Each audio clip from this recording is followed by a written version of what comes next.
The previous video was on weight loss medications, and I've got an expert, Professor Richard Holt, with me, who has been answering questions on how the weight loss medications work, what are the side effects, and the impact on mental well-being. This video is part 2 of that, and if you haven't already watched the previous one, please do, because there's so much information. I'd like to welcome Richard again. Richard, for those of our viewers who haven't watched the part 1, would you mind telling us again what you do, where do you work, etc.? Sure. So I'm Richard Holt. I'm Professor of Diabetes and Endocrinology at the University of Southampton, where I have a mixed role. So half of my time is doing clinical diabetes for the NHS, particularly looking after young adults with diabetes, but also women going through pregnancy with diabetes and also cystic fibrosis diabetes. The other half of my job, working for the university, is a mix between research and teaching and administration, but my main research program is looking at the interaction between physical and mental illness. Richard, you told us a lot about the physical effects of weight loss medication. Are there any psychological side effects that one should be aware of when starting these medications? So I think side effects or effects really. I think as we talked in our previous conversation, we know that people who lose weight generally feel psychologically better as a result of it.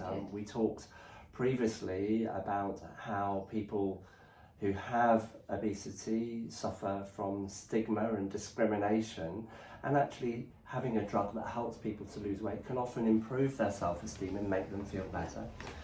We also talked about the suicide risk that appears not to be present.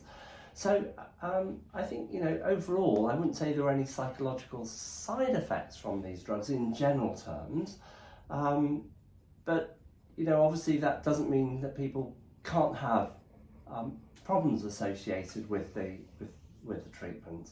Yes. The reason this question was asked, it was one of the questions that came out in the forums, because one of the side effects listed on the data sheet is depression, and which is why people often ask me as well in my consultations whether it would cause depression, and therefore it was a good question to ask you. Yeah, no, I think that's right. And of course, when you do the clinical trials, there were some people who developed depression, but I think that, as we've discussed already, having obesity is not great for your mental health, and so people may experience symptoms of depression. And I think I think people who lose weight very rapidly can sometimes develop things like imposter syndrome. Why is it that that's suddenly happening to me? Or they may actually have issues relating to loss of previous identity as well. And I don't just necessarily mean around the drugs themselves, but we also hear reports of people who've been through bariatric surgery where relationships have broken down, and possibly that's because there's the way that the relationship worked was that there was a dependence on the other person because they had obesity, and of course if the obesity significantly improves, that can then lead to tensions within the relationship and breakdown. I mean, I guess you're much better experts on this than me, really. Well, I suppose it is multifaceted, right? Because it can, yes, it can obviously lead to a lot of increase in confidence, etc. But as you say, some people also talk about imposter syndrome, and relationships can change, not just because of the dynamics in people, not just as a couple or in the family, but also socially, because often if you think about, in every culture, food is quite central to relationships. When you visit somebody's house, how do you judge how well they were looked after? By the amount of food. Yes. Amount of food that was not just cooked but also finished. If you're left with lots of leftovers, you think, oh, maybe they didn't enjoy the food. We don't say, well, they had a really good laugh with us, maybe they just eat less, right? So that's culturally, every society gathers around food. Yes, and of course it has such a central place Yes. of our social interaction. Exactly. I know that we're talking specifically about diabetes, about the weight loss drugs at the moment, but Yes. there was a particular trial done for people with diabetes, so early diabetes, and we know that losing weight is actually very good in terms of improving glucose levels, and this trial was designed for people who'd had diabetes for less than 6 years to see if you could actually make the diabetes go into remission. And they were put onto a very, very low calorie diet using meal replacements plus effectively some fibres through salads over a period of 12 weeks, and then gradual reintroduction of food. And the trial was very successful. People were able to lose around 15 kilograms in body weight, and over half of those individuals, actually their diabetes went back into remission. Fantastic. Except as you describe, what happens to their social interactions? Well, one of the participants of the trial was actually interviewed during a conference that I went to at Diabetes UK, and he said that he got so good at knowing exactly what was on at the cinema, because when the family sat down to eat, he went out to the cinema because it was impossible for him to sit at the table while everybody else was eating if he was going to follow this lifestyle or this meal replacement plan in order to help him. And yes, it worked. It really worked for him, but it had a consequence on the way that he was interacting with the rest of his family. Exactly. There's a lot more research to be had and a lot more knowledge to be had about.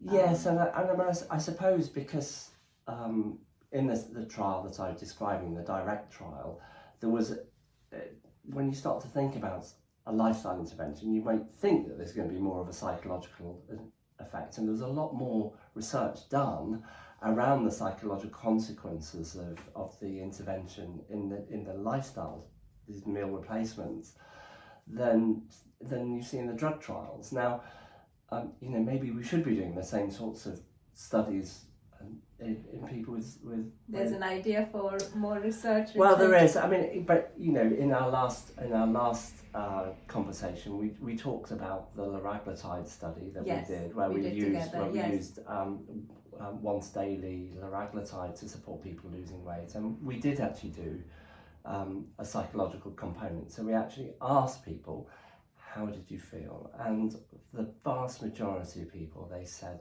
that it had a major positive effect on their lives. So for example, I remember one of the participants saying, for the first time I could actually put my arms around my grandchild because I hadn't got quite so much body.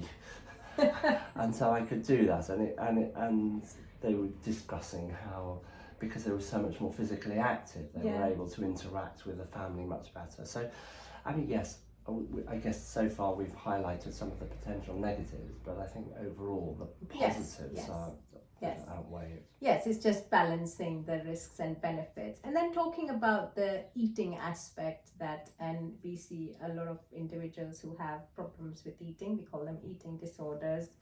How should someone with depression or disordered eating approach these medications? Well, I mean, I think that these drugs are not a treatment for eating disorders. No. And where somebody does have an eating disorder, I think they need to consult an appropriate medical professional to talk through the implications of the eating disorder. Because taking the drug, although it might help you lose weight, it isn't necessarily going to change your disordered eating patterns. No. And of course, where somebody has anorexia nervosa, potentially taking these drugs could be potentially very harmful. Yes, very harmful. If you lose the weight, because it doesn't change the mental illness that's causing the disordered eating. So I think you need to be you need to get proper support for the eating disorder rather than just going onto the drug. In terms of depression, well, I think that what we found from our study is that, and other aspects, that in general terms, the drugs can be used for people with depression, but of course you have to again think that these drugs are not treatments for depression, and therefore it's that you can't ignore the depression if you're going to use the drug. And so again, where somebody has depression, they should receive appropriate medical support for that. Yes. That's absolutely right, isn't it? Can rapid weight loss trigger unexpected reactions? What signs should one look out for that indicate, well, need to pause here and seek medical help? So, I mean, I think that when we look at the clinical trials of using the drugs, that generally speaking, people were fine. I don't think that you necessarily need to